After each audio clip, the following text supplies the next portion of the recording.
All right, folks, so breaking over the last couple of days, P. Diddy's properties were raided too. His Miami and Los Angeles properties were raided. We also have some updates, some stars who gave their 2 cents on the whole quiet on set, dark side of kids TV, Nickelodeon debacle. All right, so we're going to get into it. First of all, welcome to the show Christosophy, where we talk about relevant topics and shine light into the darkest of places and spaces. This episode will be no different. You've been warned. We're talking about some very dark stuff that P. Diddy is being accused of. Now, like, subscribe, click the bell, all that YouTube stuff. I want to make something very clear in this show.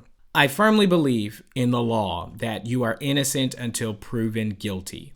This is with Dan Schneider, as we've talked about a lot of his stuff, and even now with P. Diddy, okay? We cannot treat someone as though they've done something until they are officially convicted. And so that's not something I'm going to do. I'm not going to make statements about what P. Diddy did. But we are going to talk about the evil, the pure evil that he's accused of. And I'm going to be honest. I'm not going to lie.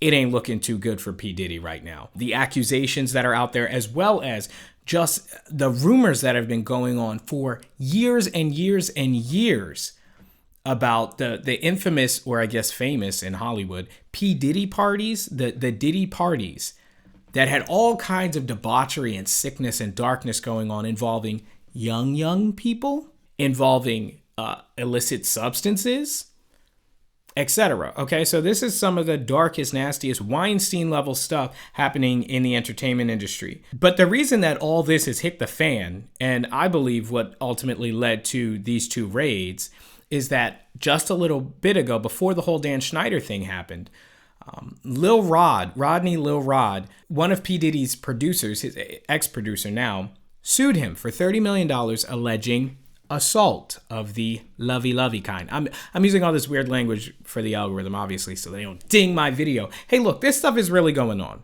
Now, in this lawsuit, even images, photos came out that Rod had collected or had been around, even an apparent murder. Somebody got shot on the property, and he says that he was forced to lie about it.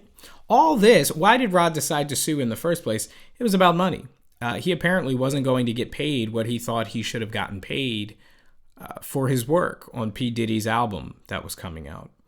And so he said, I'm going to let it fly then. And so this is the lawsuit that seems to me to be the catalyst for this raid. Now, there's a list out of the celebrities named in the Diddy court filing.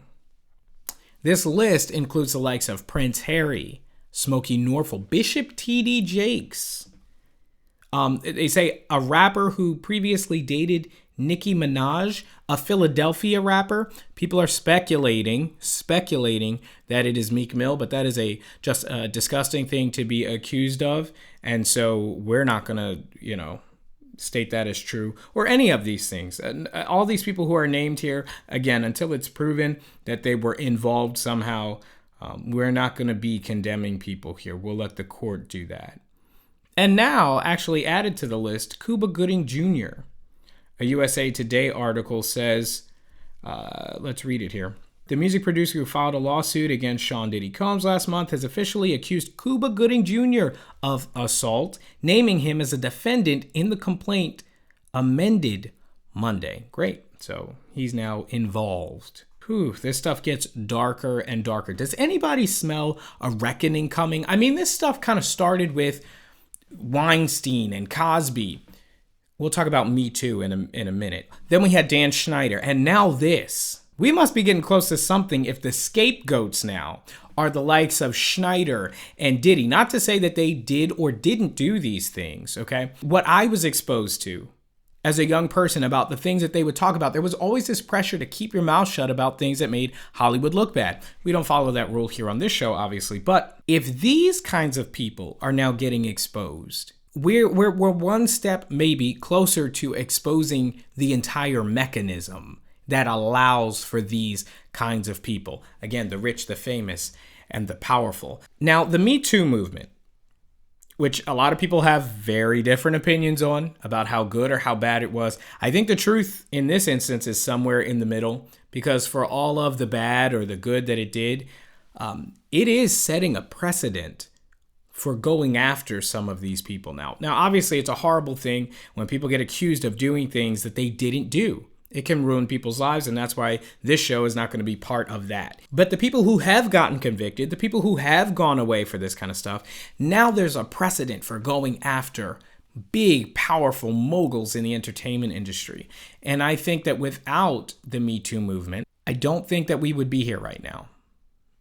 I think that money and power would continue to speak so loudly and to make its influence felt across the industry that you would not have raids like this happening. Now, this is part of an ongoing investigation by the feds. When they SWAT your house, I heard some crazy stat that they have like an over 95% conviction rate. So when they hit your spot, it's because they generally have a very good reason to do so. And if that reason had anything to do with Lil Rod's lawsuit, who knows what they're going to find in those properties? It could be much, much, much worse. Now, 50 Cent, who's been throwing a lot of shade at P. Diddy in the past over this kind of stuff, he actually tweeted saying, now it's not Diddy do it, it's Diddy done. They don't come like that unless they got a case. So this just goes to show the reputation when the feds have something on you and enough to raid your property, it's probably because they're getting ready to put you away. So again, just to be clear, this is something 50 tweeted. But speaking of 50 Cent, his ex, Daphne Joy, I believe, she was actually named in the lawsuit as, we'll call it a love worker who was involved with Diddy's trafficking operations. 50 Cent and his sense of humor here is making jokes about it, saying, quote, I didn't know you was a love worker, end quote. This is 50's ex. A lot of people are allegedly involved. Like I said, Prince Harry is named in this. T.D. Jakes is named in this.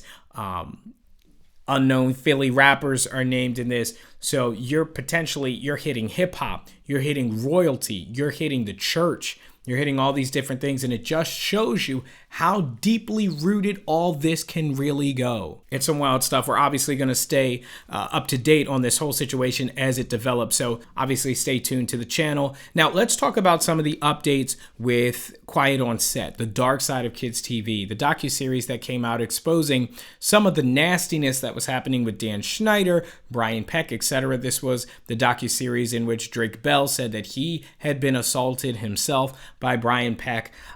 Kenan Thompson came out. He was on the Tamron Hall show. So an article from Entertainment Weekly pulls some quotes here. He says, it's tough for me because I can't really speak on things that I never witnessed, you know what I'm saying? Because all these things happened after I left, basically. You know what's interesting? He's using words like basically, which is like, okay, well, were you involved with him? Did you know him or not? The language is kind of vague here, but let me stop him again because you don't have to experience. He says, I can't really speak on things that I never witnessed. If these things are happening, condemn them. We are not condemning people or convicting people for things they haven't been convicted of yet.